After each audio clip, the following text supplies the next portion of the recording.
Alright guys, so I've been playing a ton of Apex Legends, as I'm sure most people have right now. I wanted to make this video earlier, but I wanted to put a ton of time into the game first and really understand what all these settings are before I made this video. If you alter these settings and change them in the way that I'm going to show you in this video, some of them are personal preference, but others will definitely make you a better player, whether it be through gameplay, like actual playing the game, or just visually. It'll make it feel better, it'll look better, you know what I mean? So without further ado, we're gonna get right into it. So when you click the settings menu, this is what you see. You've got 4 tabs on the top: gameplay, controller, video, audio. We're not gonna touch on audio because, I mean, as personal preference. I turn down the music volume. You do what you want to do with that. We're going to talk about the main ones under the gameplay setting, the controller setting, as well as the video setting. Now, mind you, a lot of these are personal preference, so you alter it how you want to alter it, but I'm going to give you my preferences, and I'm going to tell you a couple things that you should change regardless of personal preference, just because it will be better. So for starters, the main ones, obviously sensitivity, completely personal preference, whatever you feel comfortable with. But then you've also got the response curve. Now I can make an entire video talking about response curve. If you come from Overwatch, then you know what it's like to have a ridiculous amount of different aim settings. That's what all this is.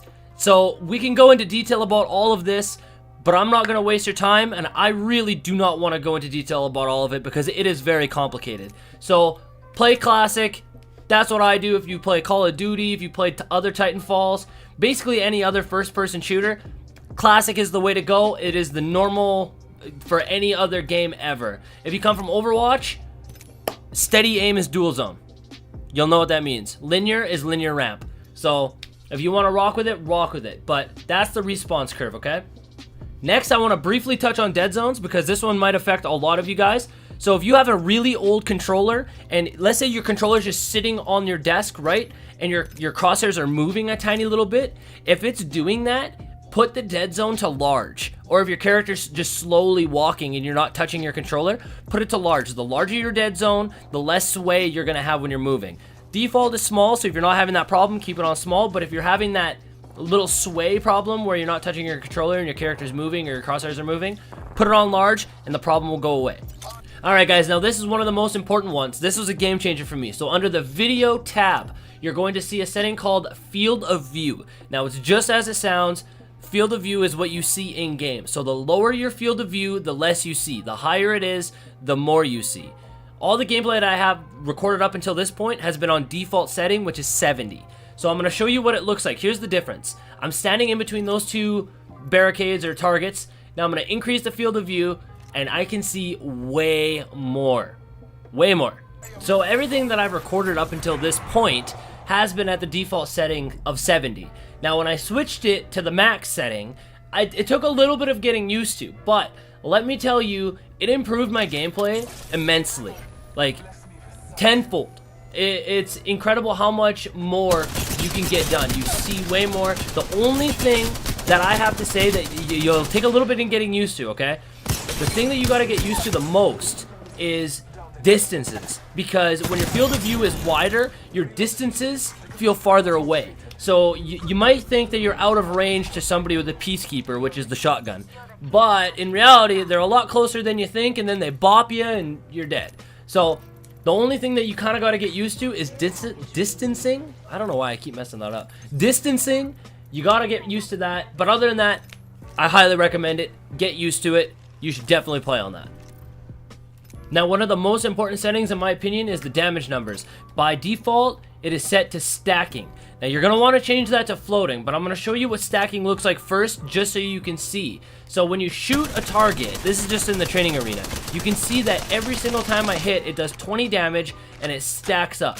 So a full clip to 700. Now, when I have it on floating, which is what we have here, you can see that it's doing 20 damage on each shot. Now, why this might be a problem to some people, like it was for me at the beginning, I would hit somebody, we'll say 3 times, and it would do 20 3 times. It would say I did 20, then 40, then 60. So in my head, I'm like, oh, I did 20 damage, then 40 damage, then 60 damage. And I would tell my teammates, hey, yo, he's one shot. I hit him for 120. Messing up a call out like that is kind of important in this game, right? So, like, If he's not actually one-shot and you're telling everybody he's one-shot and you only did 60 damage, yeah, I mean, you're not doing your part, you know? Whereas, if you have it on floating, at least you know exactly what you're doing. You can do the math yourself. You can figure it out. I highly recommend it. Switch it to floating if you haven't already. That's the next one. Besides the field of view, that's another important one. Now, the last thing I want to touch on is the interact prompt style. I recommend it to be on default if you're not familiar with the game, but you can also switch it to compact. Now, obviously, when you have it on default, this is what it looks like when you're going to pick up a weapon, ammo, whatever you're going to pick up in the game, right? If you switch it to compact, this is what you see. It is a lot smaller. It makes the UI look way better, but there isn't as much details into what you're picking up. So if you're not familiar with the game yet, then I highly recommend keeping it on default. But as you progress and as you start knowing what weapons are what you're looking for, I highly recommend switching it to compact. I play with it on compact now, but obviously I've been playing the game quite a bit, so I know what I'm looking for. I know what the items look like on the ground before even picking them up, so I don't have to worry about it. So those are the settings that I use. Feel free to use them. My sensitivity is a little bit high.